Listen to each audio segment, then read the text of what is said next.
All right, let's do this.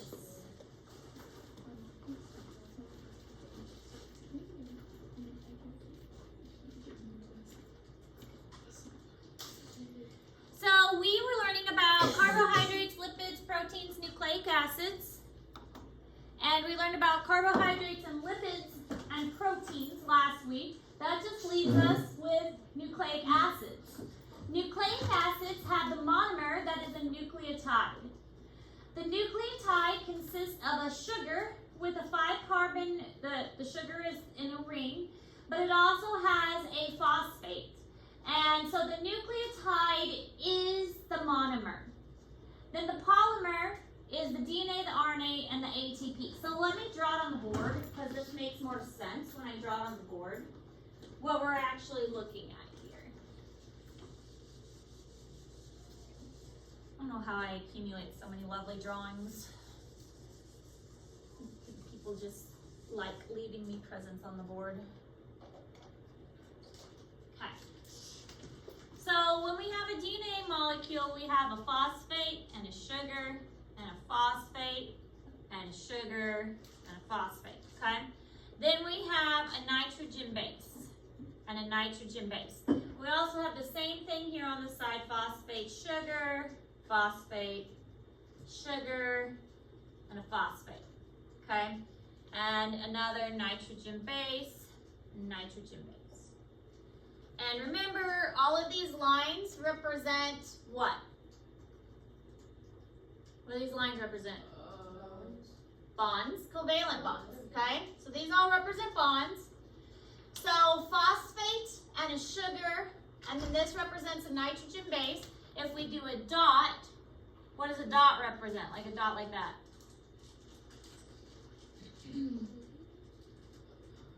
What kind of bond is this? Not a covalent bond, it's a hydrogen bond. Oh, I guess not right now. Hydrogen bond, okay? Covalent bond, hydrogen bond. So, beginnings of a DNA structure looks like a ladder. You twist it to make that double helix. That would be our type of nucleic acid. But if we're talking about the nucleotide, which is the monomer of this, then we're just looking at this piece right here. A phosphate, a sugar, and a nitrogen base. This is the structure that builds the actual DNA. So we have a phosphate, a sugar, and nitrogen base. A phosphate, a sugar, and nitrogen base. Same thing here. So that is what is the monomer to our polymer. You put those nucleotides together and you're going to get the structure. That's what we're also going to find in an RNA strand, and then we're also going to find that in an ATP. Phosphate, sugar, and nitrogen base.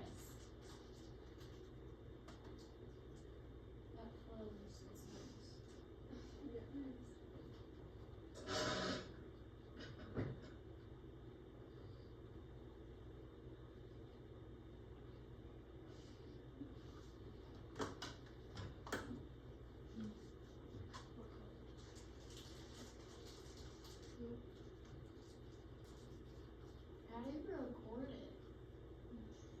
I have my iPad over here, aimed at the screen. Oh. I record on my iPad. I didn't know you said that. I'm sneaky like that.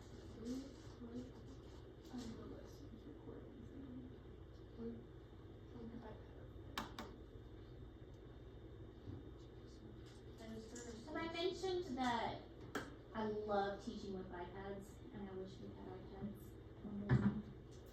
I like taking notes.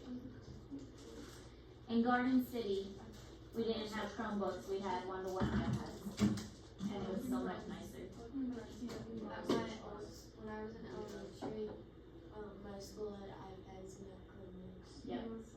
iPads in Garden City were so much better because students could write notes on the iPads.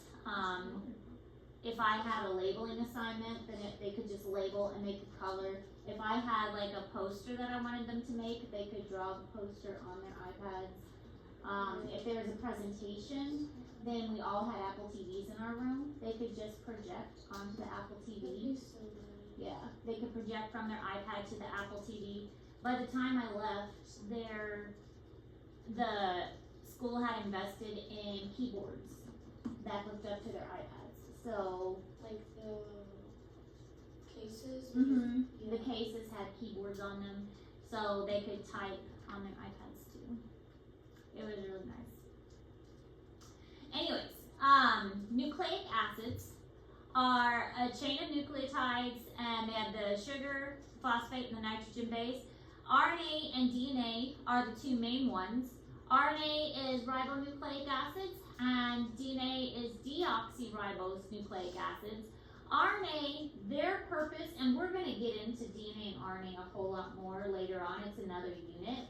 RNA, it's a messenger. It carries information out of the nucleus to make proteins. And DNA, we know what DNA is. It is the main building component that carries our information, our genetic information for our bodies. It makes us what we are. It is kind of our fingerprint, has all of our coding for our bodies. It codes for our proteins too.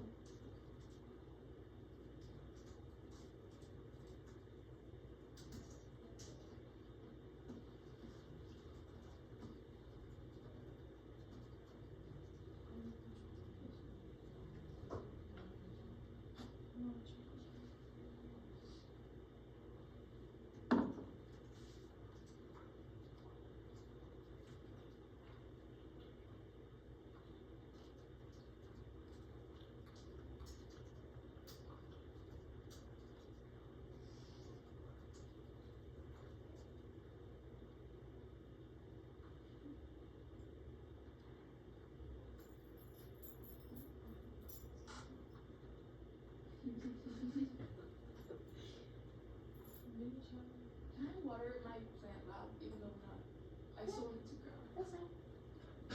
That's fine. Especially now. So here again is the nucleotide structure. We've got our nitrogen base right here. This case it's adenine. Here's our sugar, which is ribose. And then we've got our phosphate. So phosphate, sugar, nitrogen base. This would be an RNA strand, and this would be a DNA strand. So phosphate, sugar, nitrogen base, and RNA and a DNA strand. Now, a fear of frying. Oh, I was just looking. I think we're like close to. Oh yeah, because we're starting our Jello lab today. It's like I don't think we have very many notes. It's because we're starting Jello lab. So we have lots. This is kind of just an idea. We have a lot of fats in us, and fats are really good at frying. So there's trans fats, and trans fats have unsaturated fatty acid tails with hydrogen atoms. Small amounts of trans fats occur naturally, and the main source of trans fats is in artificial foods such as hydrogenated vegetable oils. Hydrogenation adds hydrogen atoms to oils in order to change them into solid fats. So when you're adding hydrogen ions, you're making them into these solid fats. So in 1908, the company called Procter & Gamble developed partially hydrogenated oil to make candles. So this was an idea that, hey, let's make these partially hydrogenated oils. It was a new thing that they kind of discovered, and it was an idea to make candles as a way to, they didn't really have a lot of electricity back then. They didn't have any electricity back then, and so it was a candle company. And then electricity was created and it replaced candles, so they're like, well, what are we going to do with this waxy stuff we created? And the company began, what? Make it smell good. Maybe. The company began making partially hydrogenated oils as a low-cost alternative to lard. So they were like, well, we've got this stuff, why don't we use it instead of lard as a food product?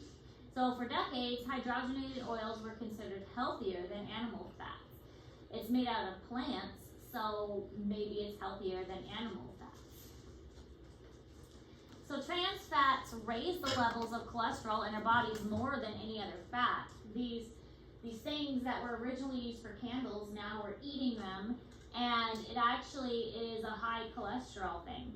And it's altering the function of our arteries and our veins, and it's basically filling in our arteries and veins, and that is making our blood flow very constricted and making it very difficult for our hearts to pump.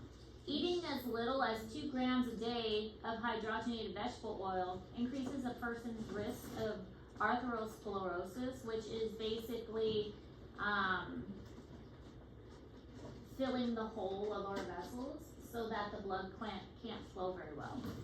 This makes the heart work harder and makes the heart pump harder and squeeze harder to try and get the blood to move. And it can also lead to things like diabetes. So Procter & Gamble is basically killing us. Oh. It's not really their fault. They were just the ones that created it. And other people were like, hey, what a good idea. And everybody jumped on the bandwagon, and now it's just a thing that's out there, and it's convenient, and it's kind of become common. There's this idea that if you go to another country, a lot of people will not eat half the food that we sell in America. And that's true, because so much of the stuff that we have in America is unhealthy food that they just won't eat what we have. So they think it tastes disgusting too because it's so fattening, and it is unhealthy. McDonald's makes me throw up. Yeah, but this is an interesting video. I really like this video. Just reposition that one. Dr. Susan Francis and her colleagues are showing just how powerful is our brain's drive for energy-rich fatty foods. Okay, I think we're ready. So we're interested in which parts of the brain are responding to different concentrations of fat, different fat levels. Fat's very important because people are always craving more fats and the reward concepts of fat. And we're interested in which parts of the brain are being used for those responses to fat. Okay? The team prepares a series of energy-rich drinks whose fat content ranges from 5% to 30%. Here it comes. Okay. A subject is put into an MRI scan, which will register his brain's responses. He'll drink the fat-filled liquids through this tube. First, he's given the 5% fat drink. Okay, we're going to start the fMRI scan now.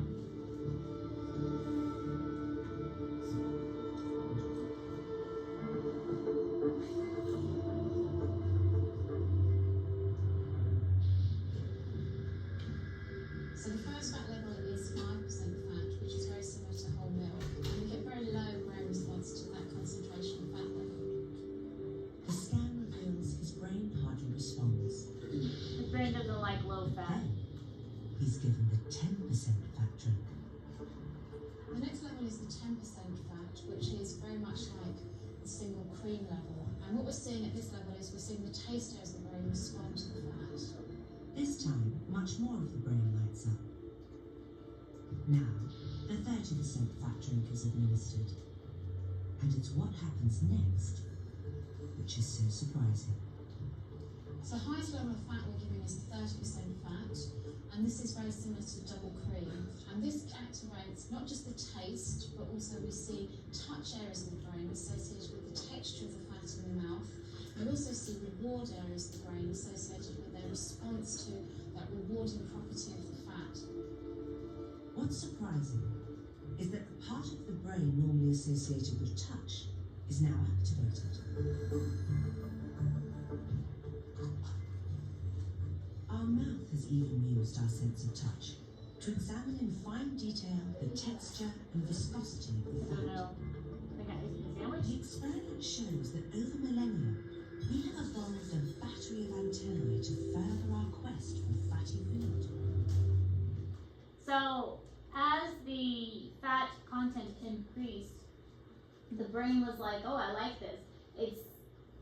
It was so thick that the brain was like, I like the thickness of this fat. not only that, the brain was signaling, yes, this is good, I'm giving myself a reward. So that part of the brain kind of lit up too. So it was signaling to the body all these different things rather than just, yes, this is good. It was signaling, wow, the taste of this, the feel of this is a good thing. All of those parts of the brain started to light up the fattier the food became. So it was, as the fat increased, our body has a drive for this. And the reason that our body has a drive for fat is because fat is a really good energy store. I mean, look at all these bonds that can be broken. There's so many bonds here, and each bond that is broken is energy that can be released. So every time we break one of these bonds, we can release more energy. So we can store this and save this for later. And if we need to come back and we need to get some of this energy later, we can break a bond, release energy, break a bond and release energy. So fat is a great energy store that we can use later. When we get into cellular respiration, which is how our body uses energy, we'll talk about carbohydrates are great for if we need energy right now. If we are going to go run a race and we need energy right now, then we eat like a plate of carbohydrates. So like if you guys are in sports and you have a race tomorrow, then eat a plate of like pasta the night before and you'll have more energy. Now don't eat it like right before the race because then you're just going to puke it up. But if you eat a plate of carbohydrates the night before the race, then you'll have those carbs for the next day. But fats are great for long-term storage. That's why like a groundhog that's going into hibernation, it's going to store up all that energy so that it can break it down throughout those months of winter. It makes all that fat and that blubber that it can rely on throughout all those long months. All right, so why are sugars controversial as a component of our diets? Discuss the trend toward and motivation for removal of soda and candy vending machines in schools and public buildings. So why do you think that sugars are bad? They are bad? Should taste good. Well, there's so many that Don't you need some type of sugar? We need some. I mean, because what is glucose? Glucose is a sugar. Fructose is a sugar. And we were just saying that we need it. From natural sugars like fruits. Fructose is a natural sugar, yes. Oh. But why are so many we know you shouldn't eat a lot of candies and things. Well, why shouldn't we? Makes you fat. It does. But I was just saying fat to some degree is okay. Yeah. Because your body can't handle how much sugar it has to process. Is that why like when if you eat too much yeah, is that how you like develop type 2 diabetes if you eat too much, like you have too much sugars and then your body like gets you just can't break them down and so it like affects you long term? Yes. So it's kind of like an energy in, energy out thing. If you put, sugar is energy, but if you put too much energy in and you're not putting enough energy out, then what's your body going to do with that extra energy? It's like, oh, look at all this energy I got. I'm just going to save it for later. You're giving me all this energy. This is fantastic. It's a survival mechanism that organisms have had for, ages. I want to survive. You're going to give me all this energy now. I don't know when my next meal might be. So I'm going to save the energy that you're giving me now, and I'm going to save it for later. The sugars and candies and things is a good source of energy, but it's not a healthy source of energy. It's a fast energy now, but the reason that people crash after a sugar high is because it's an immediate source of energy. You get that sugar high. It's that I want that energy now, but then it's over, and then it's gone. And then they crash afterwards because they used it up. Also though, if your body doesn't use all that energy right away, it does store it. So it's an energy versus how much you're actually expending. If you eat and drink a lot of sugar, and then you go sit in class to take notes and stuff, are you using all that energy? No.